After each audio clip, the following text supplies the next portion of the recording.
Kan ada 4 buah gelas yang berisi macam-macam larutan. Yang pertama ada larutan yang berisi air putih, larutan gula, larutan garam, dan juga minyak goreng. Dan masing-masing larutan nanti saya akan campurkan dengan sel darah manusia. Ini adalah darah manusia yang sudah ambil menggunakan jarum suntik. Nah, lalu saya akan teteskan pertama kali pada larutan yang pertama, yaitu air putih. Kalau kita perhatikan di sini darah dengan air putih langsung akan larut. Bahkan ini saya siapkan ada batang pengaduk, saya akan aduk sampai dengan merata, dan di bagian batang pengaduknya pun juga tampak bersih, tidak ada darah yang menempel. Ini artinya darah dengan air dia akan terlarut sempurna. Lalu bagaimana dengan larutan gula? Saya akan teteskan darah pada larutan gula. Kalau kita bandingkan dengan air putih tadi, pada larutan gula ini sel darahnya tidak akan larut ke bawah, justru dia akan mengendap di bagian atas. Dan akan saya gunakan batang pengaduk. Nah, Anda bisa lihat ini beda sekali. Sel darahnya justru menempel pada batang pengaduk. Ini kenapa? Karena gula itu bersifat perlengketan. Berbeda dengan air putih tadi, batang pengaduknya bersih.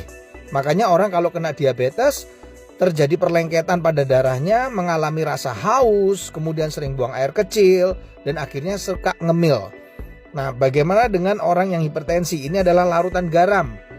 Ini darahnya saya akan teteskan pada larutan garam. Lalu saya akan juga sama masukkan batang pengaduk.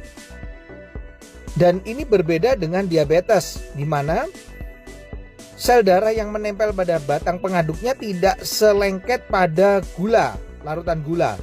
Tapi yang membedakan pada orang darah tinggi atau hipertensi yang terlalu sering makan asin-asin, ini kelihatan sel darah merahnya akan terurai, dia akan rusak, dia akan pecah. Makanya orang darah tinggi bisa mengalami pecah pembuluh darah. Yang terakhir saya akan teteskan darah ini di dalam minyak goreng. Nah, kalau saya teteskan ini langsung bisa terlihat sel darahnya nggak bisa larut, tidak juga ya mengendap di bagian atas, tapi justru menggumpal-gumpal.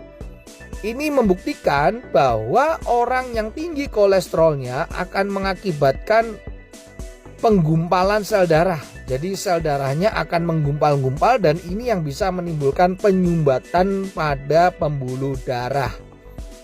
Ini adalah percobaan sederhana yang saya lakukan dengan menggunakan 4 macam larutan yang berbeda. Semoga percobaan ini bisa menjadi inspirasi untuk kita agar tetap sehat.